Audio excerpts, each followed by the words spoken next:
కేంద్ర ప్రభుత్వం పర్టికులర్గా భారతీయ జనతా పార్టీ నాయకత్వం ఏ రకమైన తప్పుడు ప్రచారాలతో అసంబద్ధమైన మాటలతో అర్ధరహితమైన వాదనతో తెలంగాణ రాష్ట్ర రైతుల్ని దగా చేస్తున్నదో ఎండగట్టడానికి వారిని ప్రజాక్షేత్రంలో అడుగడుగున నిలదీయడానికి టీఆర్ఎస్ పార్టీ పరంగా ఒక 5 అంచెల ఉద్యమ కార్యాచరణ ఏదైతే ప్రకటించామో అందులో భాగంగా ఈరోజు 3వ అంకం జిల్లా కేంద్రాల్లో రైతులతో మహాధర్నా అనేది ప్రతి జిల్లా కేంద్రంలో కూడా జరిగింది. అంతటా కూడా ఈ కార్యక్రమాన్ని దిగ్విజయంగా నిర్వహించినందుకు మా టీఆర్ఎస్ పార్టీ నాయకులకి కార్యకర్తలకి ఇందులో పాల్గొన్న లక్షలాది మంది రైతన్నలకి 32 జిల్లాల్లో పాల్గొన్న లక్షలాది మంది రైతన్నలకి ప్రతి ఒక్కరికి ముందుగా హృదయపూర్వకంగా నా ధన్యవాదాలు. ఈ సందర్భంగా కేంద్ర ప్రభుత్వాన్ని మేము డిమాండ్ చేసేది ఒకటే, 1 నేషన్ 1 రేషన్ అంటారు, 1 నేషన్ 1 రిజిస్ట్రేషన్ అంటున్నారు, 1 నేషన్ 1 ట్యాక్స్ అన్నారు, 1 నేషన్ 1 ఎలక్షన్ అని కూడా అన్నారు. మరి 1 నేషన్ 1 ప్రొక్యూర్మెంట్ ఎందుకు ఉండొద్దు? ఒకటే దేశంలో ఒకటే రకమైన ధాన్యం కొనుగోలు విధానం ఎందుకు ఉండొద్దు? మేము పార్లమెంట్లో ఇదే పాట అడిగినాం, మా ముఖ్యమంత్రి గారు ప్రధానమంత్రి గారిని కలిసి అడిగినారు. భారతదేశంలో అన్ని రాష్ట్రాలకి పంటలతో నిమిత్తం లేకుండా, ఆయా ప్రాంతాల్లో పండే పంటలతో నిమిత్తం లేకుండా కనీస మద్దతు ధర ఇచ్చి ఆయా ప్రాంతాల్లో ఉండే రైతులకి న్యాయం చేసే విధంగా భారతదేశం అంతటా ఒకే రకమైన ధాన్యం కొనుగోలు విధానం ఉండాలి అనేది మా ప్రధానమైన డిమాండ్. ఎందుకు అంటే ఇదే ఎండాకాలంలో పంజాబ్లో పండే బియ్యం కానీ వడ్లు కానీ అక్కడ కొంటా ఉన్నారు, గోధుమలు కానీ కొంటా ఉన్నారు, తెలంగాణలో మాత్రం కొనమని చెప్పి మొండికేస్తూ ఉన్నారు. ఎంత పచ్చి అబద్ధాలతో, ఎంత పచ్చి అసత్యాలతో పార్లమెంటునే కాదు మొత్తం భారత ప్రజలనే భ్రమ చేసే మాయ చేసే ప్రయత్నం చేస్తూ ఉన్నారు, తప్పుదోవ పట్టించే ప్రయత్నం చేస్తూ ఉన్నారంటే ఇది నిజంగా బహుశా భారత ప్రజాస్వామ్య చరిత్రలో ఏ ప్రభుత్వము చేయని సిగ్గుమాలిన పని చెప్పక తప్పదు. పీయూష్ గోయల్ గారు ఏప్రిల్ 1 నాడు మొన్న వారం రోజుల కిందట పార్లమెంట్లో స్వయంగా ప్రకటించినారు, కేంద్ర ఆహార వ్యవహారాలు చూసే మంత్రి, ఫుడ్ కార్పొరేషన్ ఆఫ్ ఇండియా ఎవరి ఆధీనంలో అయితే ఉంటుందో నిస్సిగ్గుగా బరి తెగించి ఉప్పుడు బియ్యానికి డిమాండ్ లేదు అని తప్పుడు మాటలు మాట్లాడినారు. మేము ఆధార సహితంగా బయటపెట్టినాం. ఇదే కేంద్ర ప్రభుత్వం 2018లో 19లో 20లో 21లో కోట్ల మెట్రిక్ టన్నుల ఉప్పుడు బియ్యాన్ని ఇదే ఫుడ్ కార్పొరేషన్ ఆఫ్ ఇండియా ద్వారా 75 పైచిలకు దేశాలకు ఎగుమతి చేసింది. డిమాండ్ లేదని ఎట్లా అంటావు పీయూష్ గోయల్ అంటే తప్పించుకొని పారిపోయాడు. పారిపోతే మా ఎంపీలు ఊరుకోలేదు, సభా హక్కుల ఉల్లంఘన నోటీస్ ఇచ్చినారు. సభను తప్పుదోవ పట్టించినందుకు, దేశాన్ని తప్పుదోవ పట్టించినందుకు, దేశ రైతాంగాన్ని అవమానించినందుకు క్షమాపణ చెప్పాలి, మీరు సమాధానం చెప్పాలంటే ఇప్పటి వరకు అత్తాలేదు పత్తాలేదు. పార్లమెంట్ సమావేశాలు కూడా వాయిదా వేసుకొని పారిపోయే ఆలోచనలో ఉన్నారు. నేను ఈ సందర్భంగా టీఆర్ఎస్ పార్టీ పక్షాన, రాష్ట్ర ప్రభుత్వ పక్షాన కూడా కేంద్ర ప్రభుత్వానికి విజ్ఞప్తి చేస్తా ఉన్నాను, భేషజానికి పోకండి. తప్పు చేసినప్పుడు హుందాగా తప్పును ఒప్పుకునే సంస్కారం ఉండాలి. ప్రధానమంత్రి గారు గతంలో వ్యవసాయ చట్టాల విషయంలో తప్పు చేసిన క్షమాపణ చెప్పండి, క్షమాపణ చెప్తున్నా అని ఈ దేశ రైతాంగానికి క్షమాపణ చెప్పి తెచ్చిన 3 నల్ల చట్టాలని కూడా, వ్యవసాయ చట్టాలని వెనుకకు తీసుకున్నారు. అదే రకమైన సంస్కారాన్ని మీరు కూడా మళ్ళొకసారి ప్రదర్శించి ఉప్పుడు బియ్యం విషయంలో తప్పుడు మాటలు ఏవైతే మాట్లాడినరో వాటిని వెనక్కి తీసుకోండి. తెలంగాణ రైతాంగానికి క్షమాపణ చెప్పండి. తెలంగాణ ప్రభుత్వం మీద ఇన్ని రోజులు వేసిన నిందలు అపసవ్యపు నిందలని, తప్పుడు మాటలని, కారు కూతలని ఇప్పటికే తేటతెల్లమైంది. ఒకవైపు మేమేమో రాష్ట్ర రైతాంగాన్ని ఒప్పించే ప్రయత్నం చేసినాం.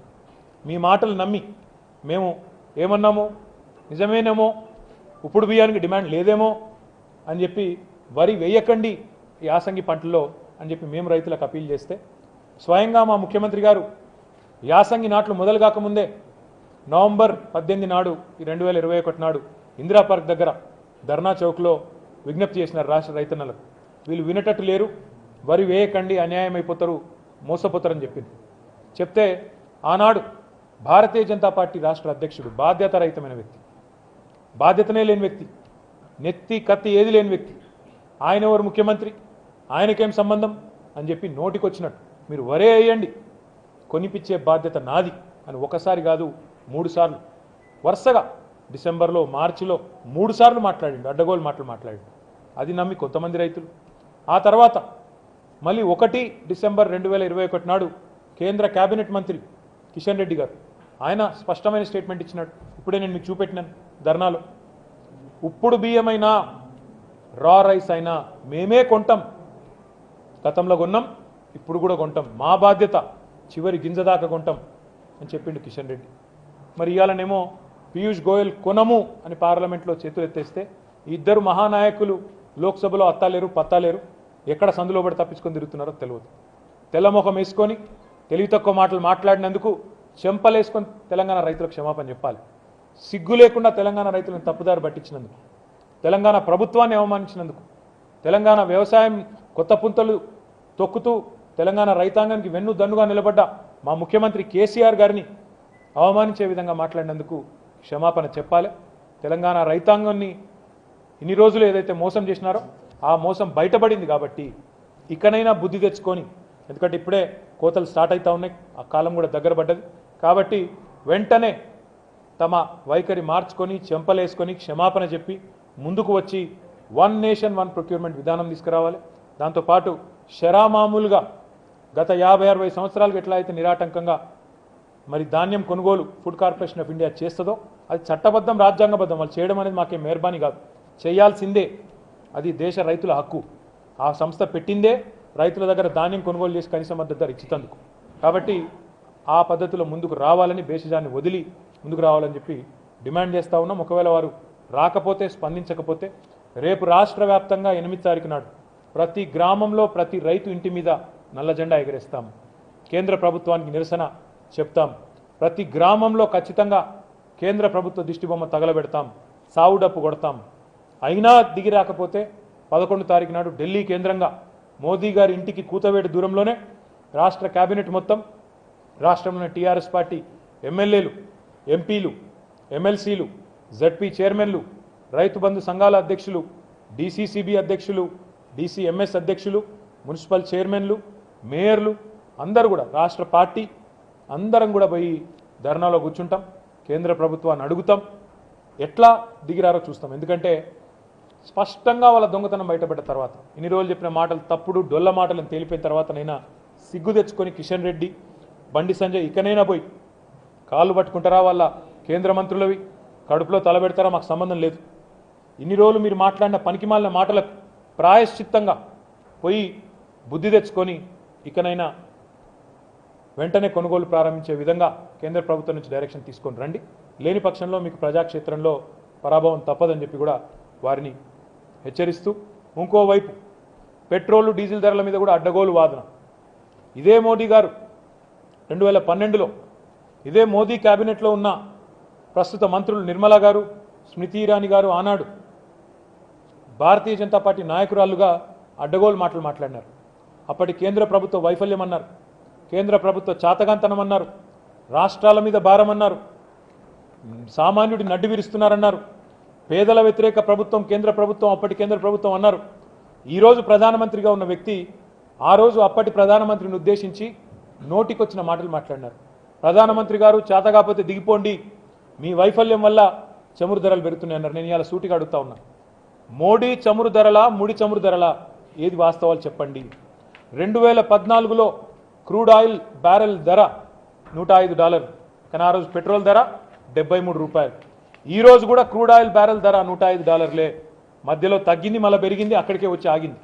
కానీ ఈరోజు పెట్రోల్ ధర $120. ఏం మారింది మోడీ గారని నేను అడుగుతా ఉన్నా. ఆ రోజు $105, మరి ఈరోజు $105. ఎందుకు మరి ఈరోజు ఇంత పెద్ద ఎత్తున రేట్లు పెరిగినాయి? దాదాపు $47 ఎందుకు పెరిగినాయి? ఎందుకు పెరిగినాయి అంటే మీరు వేసిన ఎక్సైజ్ డ్యూటీ, మీరు పెంచిన ఎక్సైజ్ డ్యూటీ $32 మీరు ఎక్సైజ్ డ్యూటీ రూపంలో పెంచినారు. అదే మాదిరిగా మన సెస్సులు వేసినారు కొత్తగా, అగ్రికల్చర్ సెస్ అని, ఫ్యూయల్ సెస్ అని. ఆ సెస్సులు తీసేస్తే మళ్ళీ ఒకసారి ఆటోమేటిక్ ఎక్సైజ్ డ్యూటీ తగ్గిస్తే ఆటోమేటిక్గా $70 వస్తుంది. సామాన్యుడి నడ్డి విరుస్తూ కోవిడ్ తర్వాత ఇప్పటికే అతలాకుతలమైన ఆర్థిక వ్యవస్థను బాగు చేయాల్సింది పోయి సిగ్గు లేకుండా నిత్యావసర వస్తువుల ధరలు పెరుగుతుంటే సిగ్గు లేకుండా ప్రజల దృష్టి మళ్లించేందుకు హలాలు, హిజాబు అని చెప్పి పనికిమాలిన ఇష్యూలు తీసుకొస్తూ, మతపరమైన చిచ్చు పెడుతూ, పనికిమాలిన పంచాయతీలు పెడుతూ దేశ ప్రజలతో ఒక అపభ్రష్టపు రాజకీయం చేస్తున్నది భారతీయ జనతా పార్టీ. మేము డిమాండ్ చేస్తూ ఉన్నాం, మాట్లాడితే రాష్ట్రాల మీద నింద నొక్కుతూ ఉంటారు కొంతమంది పనికిమాలిన భారతీయ జనతా పార్టీ నాయకులు. రాష్ట్రం తగ్గియచ్చు కదా అని సన్నాయి నొక్కులు నొక్కుతూ ఉంటారు. మేము డిమాండ్ చేస్తున్నాం, మేము భారతీయులు మొదలు, తర్వాతనే తెలంగాణ బిడ్డలు. భారతీయులుగా డిమాండ్ చేస్తూ ఉన్నాం, భారత పౌరుడిగా డిమాండ్ చేస్తూ ఉన్నాం. మొత్తం దేశమంతా ఒకటేసారి తగ్గించే అవకాశం మీ చేతిలో ఉంది. దేశం మొత్తం ఎత్తేయండి సెస్సులు, మొత్తం ఎత్తేయండి ఎక్సైజ్ డ్యూటీ. మేము ఆపుతలేం కదా, మేము వద్దంటలేం కదా. ఎత్తేస్తే వెంటనే తెల్లారి వరకు 70 రూపాయలకే లీటర్ పెట్రోల్ ఇవ్వచ్చు. తప్ప మేము చెప్పండి, చర్చకు రండి. పార్లమెంట్ సమావేశాలు ఉన్నాయి, చర్చ పెట్టరు పెరుగుతున్న ధరల మీద. 16 రోజుల్లో 14 సార్లు పెంచుతారు ధరలు. సిగ్గు లేకుండా చర్చకు కూడా రాకుండా ముఖం చాటేసి పారిపోతారు. మేము అడ్జర్న్మెంట్ మోషన్ ఇచ్చినాం, వాయిదా తీర్మానం ఇచ్చినాం పార్లమెంట్లో. చర్చ కావాలని అడిగినాం, మా కేశవరావు గారు అడిగినారు. సమాధానం లేదు, స్పందన లేదు. దున్నపోతు మీద వానబడ్డట్టే తప్ప ఎక్కడా లేదు. ఇంకా పనికిమాలిన వాదన ఏంటంటే రష్యాలో యుద్ధం అవుతుంది కదా అని కూడా అంటాడు. రష్యా నుంచి మనం తెచ్చుకునేది 1% క్రూడ్ ఆయిల్. ఇక గంత తెలివినేలోళ్ళు ఈ ప్రభుత్వాన్ని నడుపుతూ ఉన్నారు. రష్యా యుద్ధం అయితే కూడా మేమే తప్ప? నేను అడుగుతా ఉన్నా, మరి రష్యా యుద్ధం కంటే ముందు కోవిడ్ సమయంలో క్రూడ్ ఆయిల్ ధర $40 పడిపోయింది. మరి ఆ రోజు ఎందుకు తగ్గించలేదు ధరలు దేశంలో? ఎప్పటికప్పుడు పెంచుకుంటూనే పోయింది తప్ప ఎప్పుడైనా తగ్గించినరా మీరు? మీరే అంటారు కదా ప్రపంచవ్యాప్తంగా చమురు ధరలు పెరిగితే మేమేం చేస్తామంటారు. నేను అడుగుతా ఉన్నా ఈరోజు, మోడీ చమురు ధరనా, ఇది ముడి చమురు ధరనా, ఏది కరెక్ట్గా చెప్పండి? స్పష్టంగా అడుగుతా ఉన్నాం. ఇది 100% మోడీ చమురు ధర. నువ్వు పెంచిన ధర ఇది, నువ్వు వేసిన ఎక్సైజ్ డ్యూటీ, నువ్వు వేసిన సెస్సు తప్ప ఇందులో ముడి చమురు ధరతో సంబంధం లేదు. ఆ రోజు $105, ఈరోజు $105. 2014లో 22లో ముడి చమురు ధర. కానీ పెట్రోల్ ధర మాత్రం దగ్గర దగ్గర ₹50 పెరిగింది. సిలిండర్ ధర ఇలా ఆడబిడ్డలు మొత్తుకుంటా ఉన్నారు. నువ్వు వచ్చినాడు ₹410, ఈరోజు ₹1000. ₹600 ఎందుకు పెరిగిందయ్యా అంటే చెప్పడు. ఆ రోజేమో స్పీచ్లు కొట్టిండు, సిలిండర్కు దండం పెట్టుకుని ఓటేయండి అని చెప్పి మాటలు. 1,00,000 కోట్ల సబ్సిడీ ఎత్తేసిండు ఈ మోడీ గారు. సిలిండర్కి ఇచ్చే దానిలో 1,00,000 కోట్ల సబ్సిడీ, గ్యాస్ సబ్సిడీ ఎత్తేసిండు. అందుకే ఈరోజు ₹400 ఉన్న సిలిండర్, గ్యాస్ సిలిండర్ ఇవాళ గుదిబండగా మారింది. గ్యాస్ బండ ₹1000 అయింది. అందుకే మళ్ళీ కట్టెలపోయే దిక్కైంది దేశంలోని మహిళలకి. అందుకే నేను విజ్ఞప్తి చేస్తున్న మా పాత్రికేయ మిత్రులకు కూడా, దయచేసి ఈ విషయాల్లో ప్రశ్నించండి. హలాళ్ళు, హిజాబ్లు, మత చిచ్చులు, మత పిచ్చిలు తిండి పెట్టాయి. గివి సామాన్యుడు కోరుకుంటున్నాయి. గివి ధరలను, పెరుగుతున్న నిత్యావసర వస్తువుల ధరలను కంట్రోల్ చేయండి అంటున్నాడు సామాన్యుడు. దానికి సమాధానం చెప్పమనండి. పెరుగుతున్న గ్యాస్ ధరలను కంట్రోల్ చేయమని అడుగుతున్నారు మహిళలు. దానికి సమాధానం చెప్పండి.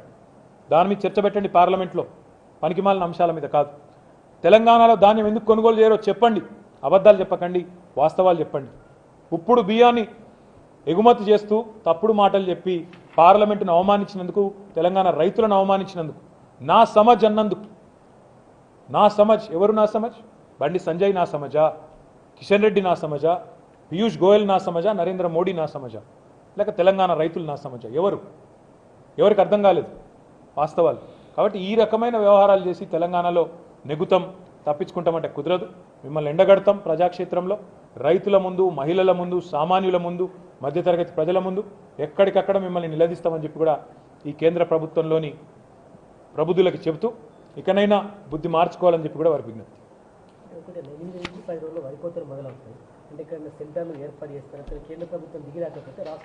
కేంద్ర ప్రభుత్వం దిగిరాదని నీకెవరు చెప్పింది? ఎందుకు అలా అనుకుంటున్నావు? అట్లా నేనేమంటున్నా అంటే, కేంద్ర ప్రభుత్వానికి దిగిరాక తప్పని పరిస్థితి కల్పించాం. ఇప్పుడు మనం తెలంగాణ రాష్ట్రాన్నే కేంద్ర ప్రభుత్వాన్ని మెడలు వంచి తెచ్చుకున్న వాళ్ళం మనం. ఈ రాష్ట్ర ప్రజలకు ఆ సత్తా ఉంది. మాకు ఈ రాష్ట్ర ప్రజల మీద విశ్వాసం ఉంది. 11 తారీఖు నాటి వరకు, ఇంకా మీరు అంటున్నారు కదా వారం 10 రోజులు టైం ఉందని, వారం 10 రోజులు చూస్తాం. మేము కూడా కేంద్ర ప్రభుత్వం దిగొస్తుందా లేదా చూస్తాం. రేపు మొత్తం నల్ల జెండాలు ఎగరేస్తాం. ఈ భారతీయ జనతా పార్టీ నాయకులు ఏదో పాదయాత్రలు చేస్తామంటున్నారు కదా, పాదయాత్రలో ప్రజలు కూడా అడుగుతారు కదా, ఏమయ్యా ఎందుకు గుంటలేరు మరి, ఇప్పుడు బియ్యాన్ని ఎగుమతులు చేసుకుంటా తప్పుడు మాటలు ఎందుకు చెప్తున్నారు అని అడగరా రైతులు? ఎందుకయ్యా ₹410 గ్యాస్ సిలిండర్ ₹1000 అయిందని అడగరా? బండి సంజయ్ సమాధానం చెప్తాడా? ఎందుకయ్యా మరి మీరు ఒకటేసారి సెస్ ఎత్తేసి, ఎక్సైజ్ డ్యూటీ ఎత్తేసి ₹70 లీటర్ పెట్రోల్ ఇవ్వచ్చు కదా? ఏ దేశం కోసం, ఏ ధర్మం కోసం పెంచుతాను ఈ రేట్లు అని అడగరా? అడిగితే సమాధానం చెప్పాలి కదా. ప్రజాక్షేత్రంలో ప్రజల ఒత్తిడికి ఎంత గొప్పటోళ్ళైనా తల ఒక్కొక్క తప్పదని గొప్ప ఉదాహరణ మోదీ గారు చేతులు జోడించి రైతులకు క్షమాపణ చెప్పింది కదా, అది ఖచ్చితంగా గొప్ప ఉదాహరణ. నూకలు తినమంటారు వీళ్ళు, ఎంత ధైర్యమైనా నాకు అర్థం కాదు. తెలంగాణ ప్రజలు నూకలు తినమైనంత అహంకారం, అంత కండకవరం మాకు బీజేపీకి. మరి అట్లాంటి వాళ్ళకి ఇక్కడ నూకలు చెల్లాలనా? అందుకంటే మేము అట్లా నూకలు తినవంటి వల్ల తోకలు గతిరిమని అడుగుతున్నాం తెలంగాణ ప్రజలు తప్ప. నేనేమంటున్నా మేము ఒక కార్యాచరణ రూపొందించుకున్నాం, రాష్ట్ర ప్రభుత్వంలో ఉన్నాం, బాధ్యత గల ప్రభుత్వం మాది కాబట్టే వ్యవసాయ ఉత్పత్తుల కోసం, వ్యవసాయ అభివృద్ధి కోసం, వ్యవసాయ విస్తరణ కోసం దీర్ఘకాలిక మధ్యకాలిక ప్రణాళికలు రూపొందించి వాటిని రైతుల ప్రయోజనాలకు అనుగుణంగా బ్రహ్మాండంగా తయారు చేసి ముందుకు పోతా ఉన్నాం. మరి ఈ క్రమంలో ఇట్లాంటి అపభ్రష్టపు మాటలు మాట్లాడి ఇట్లాంటి చండాలపు రాజకీయం చేసే వాళ్ళని తూర్పారబట్టవలసిన అవసరం మాకు లేదా? ఎండగట్టవలసిన అవసరం మాకు లేదా? ఖచ్చితంగా ఉంటుంది. We are a party that stands for Telangana. మాకు తెలంగాణ ఒకటే రాష్ట్రం, వాళ్ళకి 28 రాష్ట్రాల వాళ్ళ కోటి, వాళ్ళకి గుజరాత్ వాళ్ళు వాళ్ళకి భాషలు కావచ్చు, మాకు కాదు. మేము గుజరాత్ గులాంలం కాదు, మాకు తెలంగాణ ప్రజలే మా భాషలు. ఈ గుజరాత్ గులాంలకు అర్థమైనా కాకపోయినా 100% చెప్తున్నాం, తెలంగాణ ప్రజలకు నూకలు తినే పరిస్థితి మాత్రం రాని. వీళ్ళ నూకలు చెల్లకుండా చేస్తాం, వీళ్ళకి నూకలు ఉట్టకుండా చేస్తాం. హాయ్ ఫ్రెండ్స్, మా టుడే టుమారో యూట్యూబ్ ఛానల్ చూస్తున్నందుకు చాలా థ్యాంక్స్. మరిన్ని లేటెస్ట్ వీడియోస్ కోసం వెంటనే సబ్స్క్రైబ్ చేయండి. అలాగే ఈ బెల్ ని కూడా రింగ్ చేసేయండి. మా నోటిఫికేషన్స్ అన్ని మీ మొబైల్లో వస్తాయి. అలాగే మా వీడియోస్ మీకు నచ్చితే లైక్ చేయండి, షేర్ చేయండి, నచ్చకపోతే కామెంట్ చేయండి.